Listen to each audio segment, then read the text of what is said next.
तेरी राहों में बैठे हैं दिल थाम के। বলিউড অভিনেত্রী হুমা কুরেশি ব্যক্তিগত জীবনকে পর্দার আড়ালে রাখতেই স্বাচ্ছন্দ্য বোধ করেন।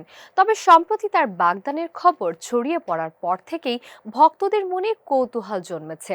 কবে নাগাদ বিয়ের পিঁড়িতে বসছেন এই অভিনেত্রী?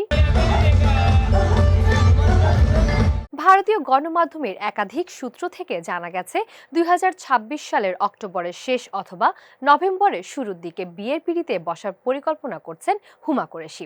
এরই মধ্যে নাকি বিয়ের প্রাথমিক প্রস্তুতিও শুরু হয়ে গেছে।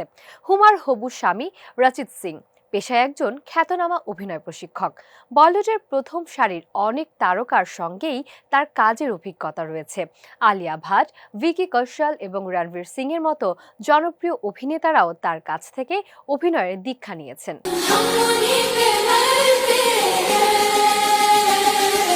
জানা গেছে জাঁকজমকপূর্ণ অনুষ্ঠানের চেয়ে ঘরোয়া ও অন্তরঙ্গ পরিবেশেই বিয়ের আনুষ্ঠানিকতা সারতে চান হুমা।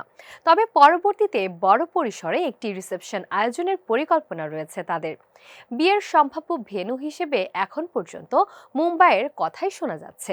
এর আগে থাম্মা সিনেমার স্ক্রিনিংয়ে প্রথমবার হুমা ও রাচিতকে জনসম্মুখে একসঙ্গে দেখা গিয়েছিল। এরপর সোনাক্ষী সিনহার বিয়েতেও তারা যুগলবন্দী হয়ে হাজির হলে তাদের সম্পর্ক নিয়ে গুঞ্জন আরও জোরালো হয়। आज अचानक तुमसे मिले हम। যদিও ব্যক্তিগত জীবন নিয়ে হুমা বরাবরই নীরবতা বজায় রাখেন, তবে ২০২৫ সালে এই জুটির বাগদানের পর সঙ্গীত শিল্পী আকাশা সিং এর একটি সোশ্যাল মিডিয়া পোস্ট তাদের সম্পর্কের বিষয়টি ভক্তদের কাছে আরও স্পষ্ট করে দেয়। সব মিলিয়ে বলিউড মহলে এখন জোরালো গুঞ্জন ২০২৬ সালের শেষ ভাগেই জীবনের নতুন অধ্যায় শুরু করতে যাচ্ছেন এই অভিনেত্রী। कब तलक हम जिएंगे यूं दिल था